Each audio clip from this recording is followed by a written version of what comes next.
Vendredi 28 avril 2017 et bonsoir à tous. Les titres de ce soir.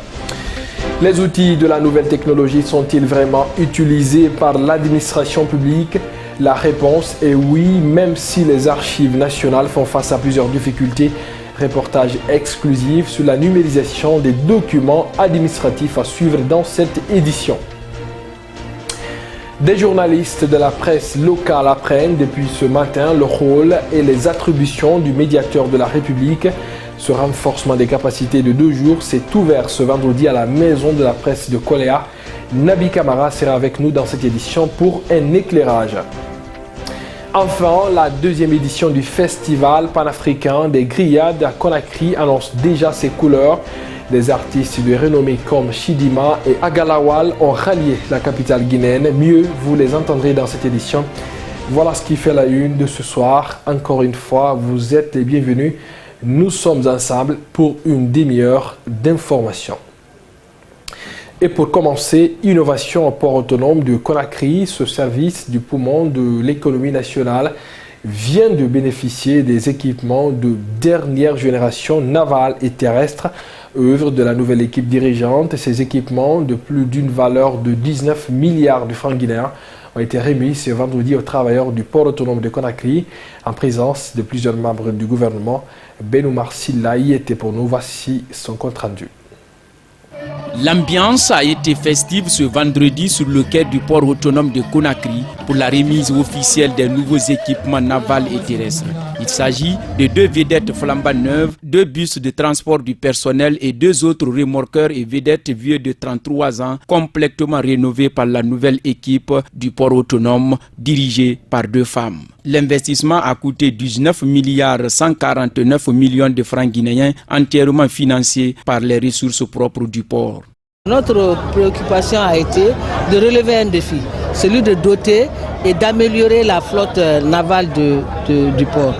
Et ça, nous nous sommes tout de suite attelés à envoyer un remorqueur et une vedette en Sierra Leone pour le carénage, ce qui fut fait. Ils sont rendus neufs, ils ont été entièrement révisés et peints. Ensuite, nous avons commandé tout de suite, dès notre arrivée, nous avons commandé 2 vedettes, amarrage et pilotine. Et nous sommes très heureux, c'est-à-dire l'ensemble des travailleurs du port sont très heureux de recevoir ça aujourd'hui officiellement et de pouvoir l'utiliser à bonne échéance. Plusieurs membres du gouvernement ont pris part à cette cérémonie de remise, notamment le ministre des Transports qui se réjouit de l'œuvre et continue à observer la gestion féminine du poumon de l'économie nationale. Quand les 2 femmes furent nommées à la tête de cette grosse infrastructure, elles ont commencé, après avoir fait l'état des lieux, d'assainir la gestion. À cette époque, on avait plus d'une dizaine de milliards de dettes dans les institutions bancaires. Les dettes aux fournisseurs s'élevaient à peu près à 6 milliards. Aujourd'hui, j'ai le plaisir de vous dire que toutes ces dettes-là sont épongées. Deuxièmement, le port tournait à minima. On n'avait qu'un seul remorqueur à Conakry. Aujourd'hui, il y en a 3. Très heureux aujourd'hui que je sois défié, mais je continue à observer. Mais je reste confiant que ces 2 femmes-là placeront le port autonome de Conakry parmi les meilleurs ports de la sous-région avant la fin de la 2e mandature du chef de l'État. Cette nouvelle équipe qui ambitionne de faire du port de Conakry la référence dans la sous-région a entrepris des travaux de réparation et l'extension des quais, le dragage d'entretien, la construction des blocs administratifs pour les travailleurs, le levé topographique par drone et l'élaboration du schéma d'aménagement du port sec de Kabeling, l'achat d'un pont bascule numérique de 100 tonnes et la certification qualité ISO version 2015. Chaque année, l'humanité célèbre la journée mondiale de la sécurité et de la santé au travail. Ce 28 avril a été mis à profit par les acteurs pour faire des plaidoyers auprès des autorités, sensibiliser les travailleurs afin de prévenir les accidents de travail. Sonti Forissoma nous en dit plus. C'est sous le thème « Optimiser la collecte et l'utilisation des données sur la sécurité et la santé au travail » que l'humanité a célébré ce 28 avril la Journée mondiale de la santé au travail. Depuis l'indépendance, l'arrêté d'application du Code de travail n'a jamais été signé par les autorités guinéennes. Pire, le pays ne dispose pas de liste de maladies liées au travail. La collecte des données, c'est les chiffres. Font face à d'énormes difficultés, notamment chez nous. On a un problème de collecte des informations chiffrées.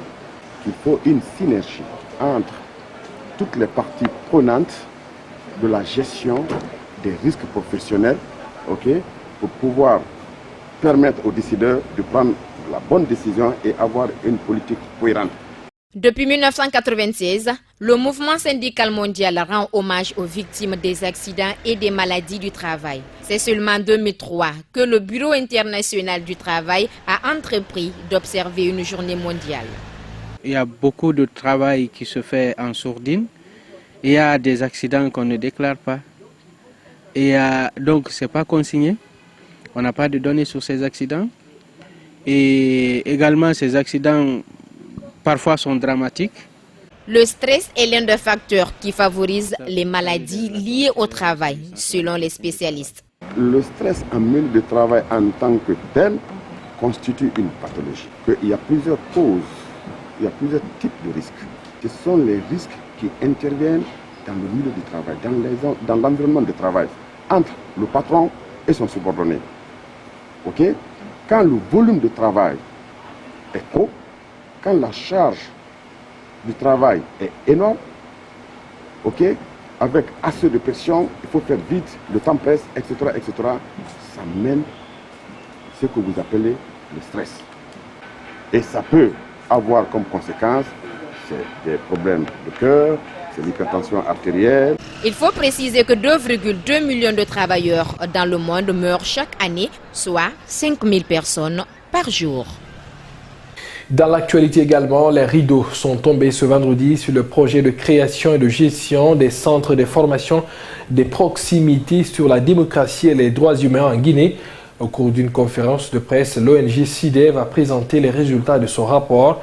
Objectif, mettre en place un dispositif efficient et dynamique d'accès de participation des citoyens au processus démocratique. Aminata Keita.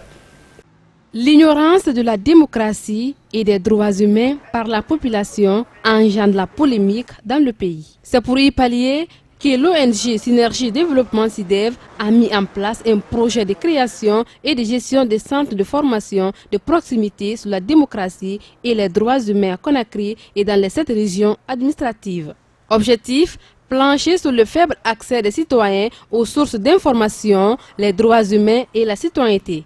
Nous estimons que les activités ont pu porter, sachant que nous sommes à une période où nous avons eu des acquis, des 8 centres mis en place à l'intérieur du pays, des animateurs formés, déployés, le besoin est là pour que les activités soient vraiment pérennisées. Et c'est un des appels que nous lançons au niveau de l'ensemble des partenaires techniques et financiers. Le coordinateur du projet a par ailleurs évoqué les difficultés auxquelles sa structure fait face. Une des premières difficultés, c'est vraiment au début la réticence de certaines personnes, qu'elles soient de l'autorité ou des personnes ordinaires, à nous accepter dans le cadre de nos activités. Deuxième difficulté, lorsqu'un projet a une couverture nationale pour les 8 régions, et étant donné que les ressources sont limitées, il est extrêmement difficile d'aller implanter des activités et procéder à leur suivi. Mais par la sensibilisation, nous sommes parvenus quand même à convaincre ces gens. Selon ces sociologues consultants, ce projet a plusieurs avantages pour les citoyens. Étant donné que nous avons un taux d'analphabétisme très élevé, les citoyens manquent de sources d'informations pour le faire. Et vous allez voir qu'à l'issue des activités que nous avons pu mettre en place, le niveau a été relativement relevé et les acquis doivent être pérennisés. Lancé depuis 2 ans, l'ONG Synergie Développement a réalisé plusieurs activités, notamment l'identification des organisations locales dans les différentes régions, le déroulement des séances de sensibilisation éducative. Le projet de création et de gestion des centres d'information a pris fin le vendredi 31 mars dernier. D'une rencontre à une autre, ouverture ce vendredi à la Maison de la Presse de Koléa d'une formation des journalistes sur l'institution du médiateur de la République. Durant 2 jours, ces hommes de médias seront suffisamment outillés sur le rôle et la mission du médiateur de la République. Nabi Kamara et Bernard Koundounou nous font le point. Une centaine de journalistes guinéens à l'école du médiateur de la République. De nos jours, nombreux sont des journalistes guinéens qui méconnaissent encore l'institution du médiateur de la République. C'est pour inverser cette tendance que les responsables de cette institution ont initié cet atelier de formation à l'endroit des journalistes. Durant 2 jours, les participants finiront par découvrir le grand arbre qui se cache derrière la forêt. L'institution du médiateur de la République, qui est une jeune institution, c'est la dernière née de toutes les institutions constitutionnelles. Nous avons pensé qu'il fallait établir le pont avec les médias et donc engager une sorte de partenariat afin de permettre aux uns et aux autres, ensemble, de joindre leurs forces pour la défense des droits des citoyens. Quant aux participants, ils apprécient cette initiative de l'institution dirigée par le général Fassinet Touré. Nous ferons tout pour essayer d'informer les uns et les autres, les auditeurs, par rapport à cette institution, par rapport au rôle, à l'importance de cette institution du médiateur de la République. À l'issue de cet atelier de formation, les organisateurs comptent sur les journalistes participants pour faire connaître davantage le rôle et la mission du médiateur de la République auprès de la population. Les objectifs que nous recherchons, c'est d'abord de permettre que vous connaissiez mieux le médiateur de la République, que le médiateur de la République vous côtoie et qu'au bout du compte, nous mettions en place un partenariat qui va progressivement se formaliser afin qu'ensemble, chacun allant sur son terrain et se rejoignant devant, nous puissions ensemble contribuer à la défense des droits des citoyens. Cet atelier qui s'étend sur 2 jours prendra fin ce samedi à Conakry. La société Bonagui a fêté ses 30 ans d'existence en Guinée. À l'occasion, un cocktail a été organisé. Au cours de la cérémonie, une projection a été faite pour montrer le parcours de la dite société, en présence notamment du Premier ministre, chef du gouvernement, et de son épouse Fatoumata Savani. Robert Kourma était de la partie pour nous. Voici leur compte rendu. Plus de 5200 employés, un vaste réseau de distribution avec un travail professionnel et familial, la Bonagui a environ 13 500 points de vente sur toute l'étendue du territoire national. Elle offre aussi des produits de qualité hors pair à un prix défiant toute concurrence en Guinée. Au cours de la célébration de ses 30 ans d'existence, le président de la compagnie a annoncé plusieurs autres réformes pour la satisfaction de sa clientèle. La Bonagui a passé des difficultés, mais a toujours survécu, a toujours continué à investir. Vous savez, on fait un produit de très bonne qualité et je crois que c'est très important pour les consommateurs, pour les Guinéens d'avoir des produits de qualité. On va faire sûrement un investissement pour une nouvelle ligne de production et donner plus de capacité pour avoir plus de produits dans le marché. La Bonagui est un partenaire privilégié de la Fondation Prosmi. Elle a posé plusieurs actions salvatrices à l'endroit du peuple de Guinée. Ces actions sont vantées par l'épouse du Premier ministre guinéen Mamadi Yula. La Bonagui est effectivement un partenaire privilégié de la Fondation Prosmi. Donc elle œuvre aux côtés de Madame la Première Dame dans sa fondation pour des raisons caritatives. Donc il y a pas mal d'actions caritatives qui sont menées en collaboration avec la Fondation Prosmi. Tel que comme vous avez suivi la projection, donc il y a l'opération d'autonomisation des femmes déjà et ensuite il y a eu la cataracte. Chez le directeur général de la société Bonagui, Jean Tangboué, c'est le même son de cloche. Son entreprise priorise le développement du pays et l'épanouissement des consommateurs. Au bout de 30 ans, on a accompagné l'histoire de ce pays. On a vécu les bons moments, les moments forts, où on a pu profiter d'une très grande croissance.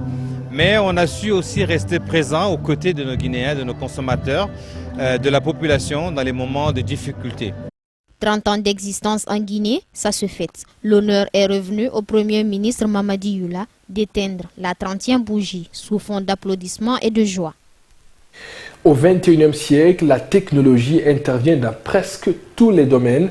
Cependant, certains services étatiques peinent à basculer dans le numérique ou connaissent une faible numérisation. Cette situation pousse plus d'un Guinéen à s'interroger sur comment l'État parvient-il à gérer les documents administratifs. Pour tenter de répondre à cette interrogation, nos reporters Adama Traoré et Aminata Keita sont allés à la rencontre des archivistes. Voici leur reportage. Depuis l'indépendance, l'État guinéen produit des documents administratifs, notamment des décrets, des correspondances et autres décisions. Ces derniers constituent des archives nationales. Elles sont actuellement en bon état. À la question de savoir d'où proviennent ces dossiers, Seydouba Sissé répond. Ce que nous avons en gros aux archives nationales, ce sont les versements des ministères, y compris les archives qui ont été nationalisées en 1958, qui ont été produits par l'administration coloniale. Donc actuellement, nos versements, nos accroissements, ce sont les versements des ministères, des services publics en fait. La numérisation de ces documents archivés pendant des siècles est de nos jours un véritable challenge pour ces professionnels. Cette digitalisation se fait sur la valeur administrative, juridique et historique des données. Un vide que tente de combler le directeur national des archives. Mais pour y arriver, il demande l'accompagnement de l'État.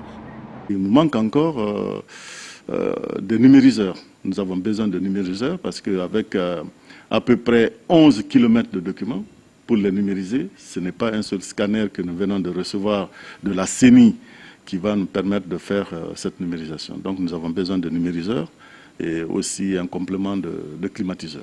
Estimés à 11 kg, ces documents sont d'une part des héritages du système colonial. Après l'indépendance de la Guinée, la France a mis ses patrimoines à la disposition de l'Institut fondamental de l'Afrique noire et d'autre part, des dossiers produits par les services étatiques qui sont censés les déposer après 30 ans.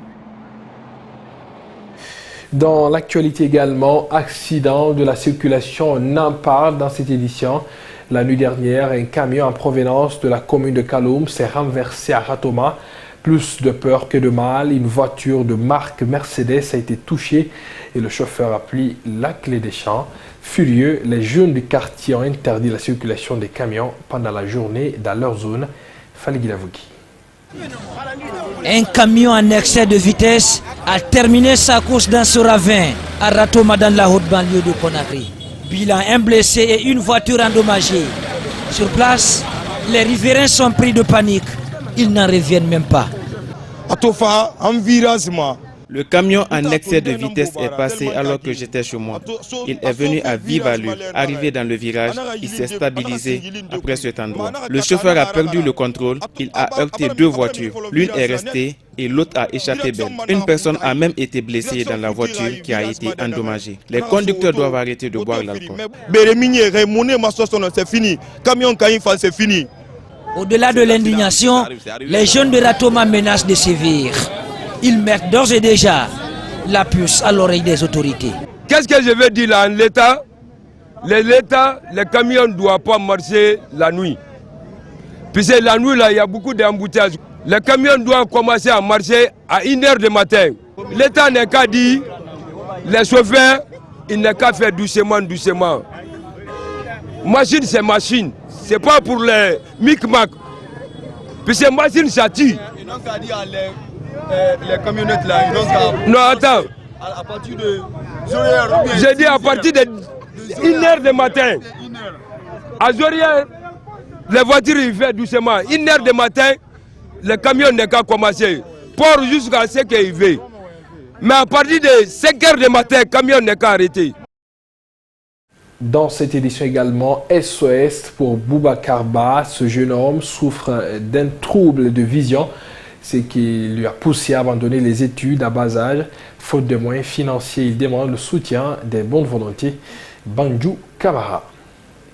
La cécité est devenue de nos jours un véritable problème de santé publique en Guinée. Boubacar Ba, 18 ans, souffre de malvoyance depuis son enfance. Par manque de traitement et de moyens financiers, il a été obligé d'abandonner les études. Bon, avant j'étais à l'école, maintenant j'ai étudié jusqu'à 5e, je vis que je ne vois pas ce qui est écrit au tableau, maintenant j'ai abandonné mon étude, je ne savais pas ce quelle maladie que j'ai. Aujourd'hui, orphelin de père et de mère, Boubacar Ba lance un appel aux autorités en place, aux chefs de file de l'opposition, ainsi qu'aux personnes de bonne volonté de lui venir en aide afin de sauver le peu qui lui reste. Je lance un appel au gouvernement guinéen, notamment le professeur Alpha Condé, et à sa femme, chef de file de l'opposition, et à sa femme. Aidez-moi s'il vous plaît. Je souffre, je suis à la maison. Aidez-moi s'il vous plaît. Sauver une vue, c'est sauver une vie. Et pour tout soutien en faveur de ce jeune malade, vous pouvez contacter la direction générale du groupe Évasion Guinée. Le festival panafricain des grillades s'annonce bien dans la capitale guinéenne pour cette deuxième édition prévue du 29 au 30 avril. Plusieurs stars nationales et internationales de la musique ont déjà répondu à l'invitation. Pour présenter ces figures de la musique, l'initiatrice a organisé une conférence de presse hier jeudi où était pour nous Néné Mobaldé. Sekouba Bambino, Oudi Premier, Chidimba du Nigeria, Espoir 2000 de la Côte d'Ivoire, Agalawali Maurice et bien d'autres stars nationales et internationales sont en Guinée.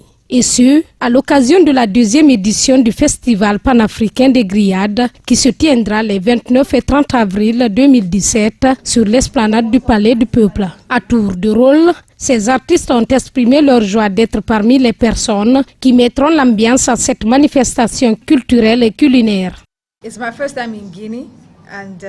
C'est ma première fois d'être en Guinée, mais avant on m'avait toujours dit que ce pays est merveilleux. Aujourd'hui, je suis tellement pressée de le découvrir. J'ai assisté à un festival comme ça au Congo. C'était bien. J'aimerais vivre la même joie en Guinée. J'aimerais aussi voir beaucoup de monde ce jour pour passer de bons moments. Je suis très content que cette première fois soit en Guinée. C'est vrai que ce festival, ça se passait au Congo, Zaïre, là-bas depuis 8 ans. Et que ça fait la deuxième édition, ça se passe en Guinée, ça fait la deuxième fois. Donc c'est vraiment un grand plaisir pour moi. Espoir 2000, c'est un honneur pour nous d'avoir été sollicités, pour une 4e fois je dirais, au Festival des grillades. C'est pour vous dire qu'on a un peu mangé voilà, tout ce qui se passe à l'intérieur. On espère découvrir encore cette année. Ce qui concerne ma venue à Conakry aujourd'hui, c'est pour le Festival panafricain des grillades qui se tiendra le samedi et dimanche sur Conakry avec une pléiade d'artistes dont je fais partie.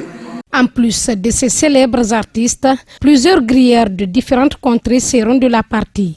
À la différence de l'année passée où il y a eu 28 grilleurs, cette seconde édition regroupera 33 cuisiniers venus du Mali, de la Côte d'Ivoire, du Sénégal, du Cameroun, du Niger, du Burkina Faso et de la Guinée. L'organisatrice de ce festival envisage de créer une gastronomie africaine. Mon rêve, c'est que les Africains consomment plus africains. Mon rêve, c'est que les Africains comprennent qu'on peut aussi manger des repas africains bien faits.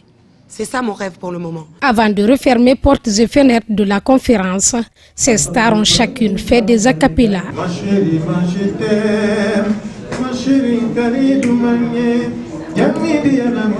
matter the way I day with you,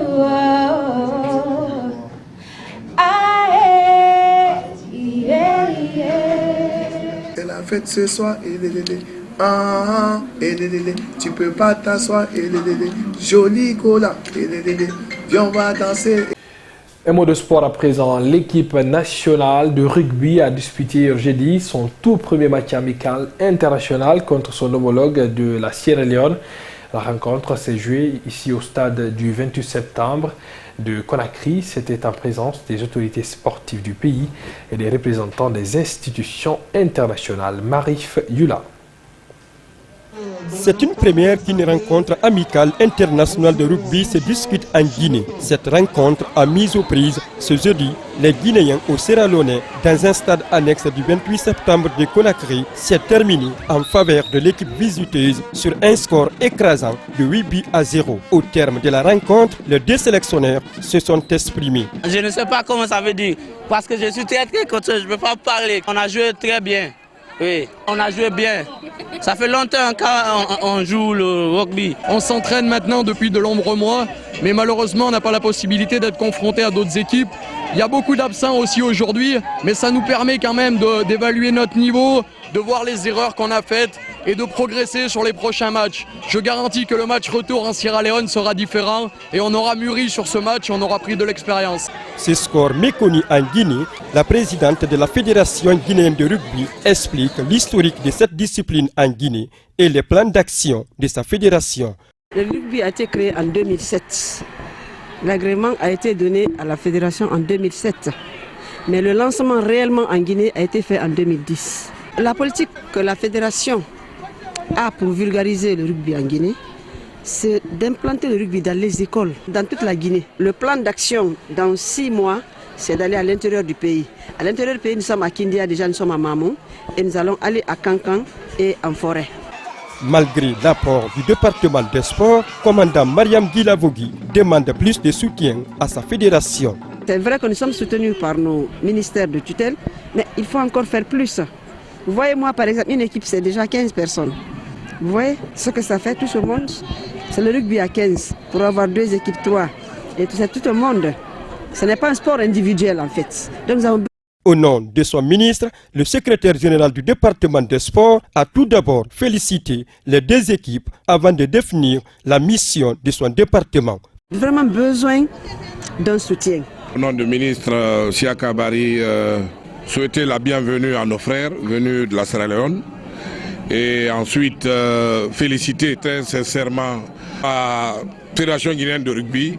C'est une première et je crois que ça va continuer. Et notre mission au niveau du département, c'est d'accompagner et surtout de créer des aires de jeu, des espaces, des infrastructures pour permettre à ces jeunes volontaires guinéens qui s'engagent dans le rugby de démocratiser ce sport et de le mettre à la disposition de la jeunesse guinéenne. Cette rencontre amicale internationale de rugby a opposé les Guinéens aux Sierra-Léonais. Le match retour est prévu au mois de décembre prochain en Sierra Leone. Et voilà, c'était tout pour ce journal. Merci de votre fidélité renouvelée. Je vous souhaite de passer un excellent moment en compagnie de nos programmes. Bon week-end à tous.